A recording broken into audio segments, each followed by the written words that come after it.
All right, let's try to learn about measures of variability.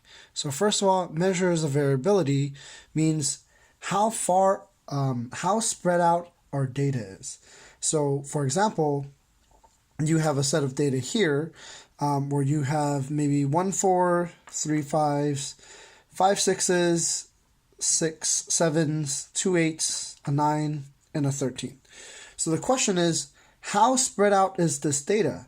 Well, there's actually two ways that I can measure that. One is called IQR, interquartile range, and the other one is called MAD, mean absolute deviation. And so to understand what variability is, let's take a look at some examples. So we have a set of data here, and the question is, how variable is it, or how spread out is it?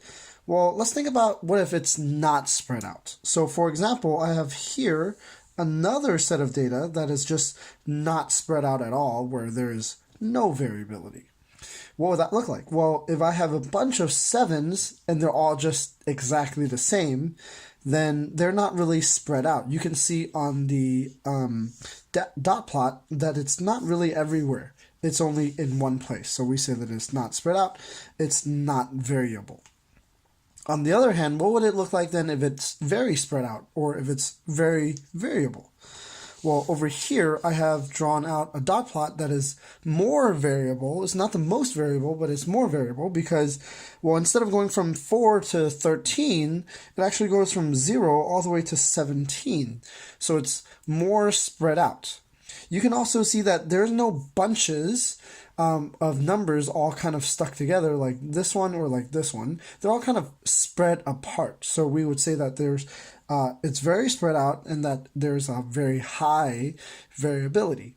So then instead of just saying, well, this is somewhat spread out, this is not spread out, and this is very spread out, how can we actually put some numbers to it? How can we actually measure it? Well, one thing that we can do to measure it is actually called the interquartile range. And so let's kind of define some of these terms. So I'm going to flip the page and let's first of all define the word range. Range is how far apart everything is. How far apart everything is. So if we just look at the range, we can already kind of get an idea of how spread out everything. For example, over here, I have a range. How far apart is everything? Well, the smallest number is 4. The largest number is 13. So I actually have a range of 9. That's okay. Well, what about my other examples? Well, over here, my smallest number is 7. My largest number is also 7. So the range is actually 0. So we can see how 0 being the range is actually less spread out, is less variable than something that has a range of, say, 9. And over here, I go from 0 to all the way to 17. So my range is actually 17. So 17 for a range is actually more variable than 9. And even more than 0. So you can see range in itself is actually an okay variable measurement.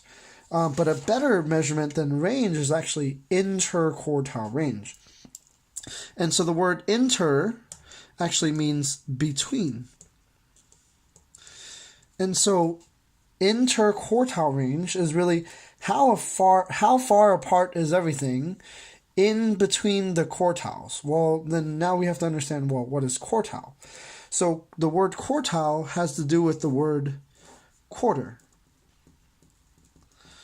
And what does a quarter mean? Well, a quarter is actually when you cut things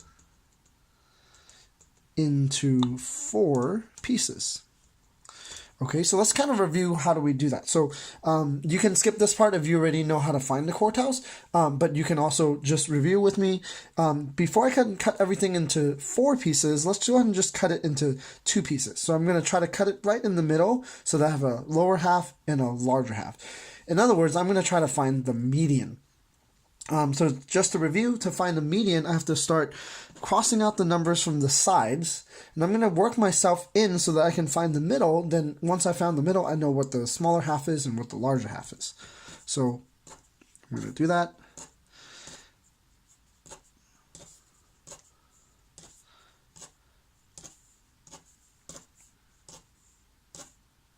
Okay, so I have found the median And the median is actually 7. So I'm going to mark that the median. Okay, so that means that I have a lower half and I have a upper half. So then from there, I've already cut it in 2.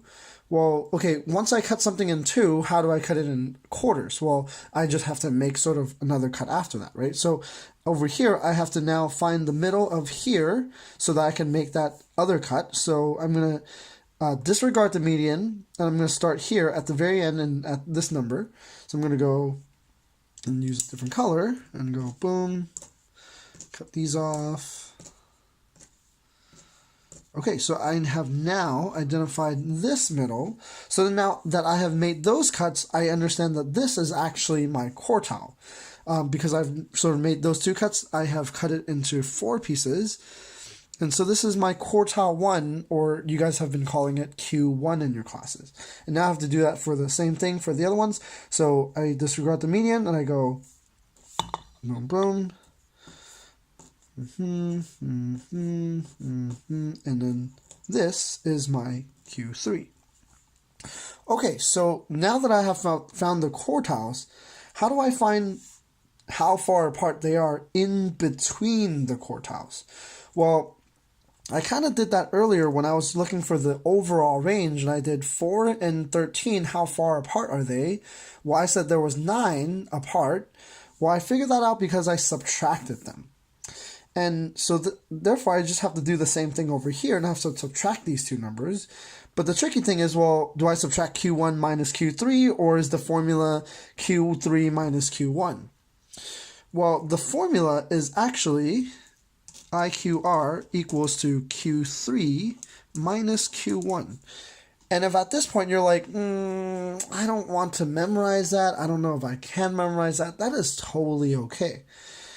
It is totally okay because Q3, because it's in the second half, is generally larger than Q1 in the first half. So you don't even have to remember which one comes first. You just know, okay, I need to subtract them, and I need to take the bigger one and subtract that by the smaller one. So the bigger one, which is 7, minus the smaller one, which is 6, will give me the answer for IQR, even though I don't necessarily remember that it's Q3 minus Q1. So I know 7 minus 6 is going to give me 1. So my IQR for this set of data would be 1.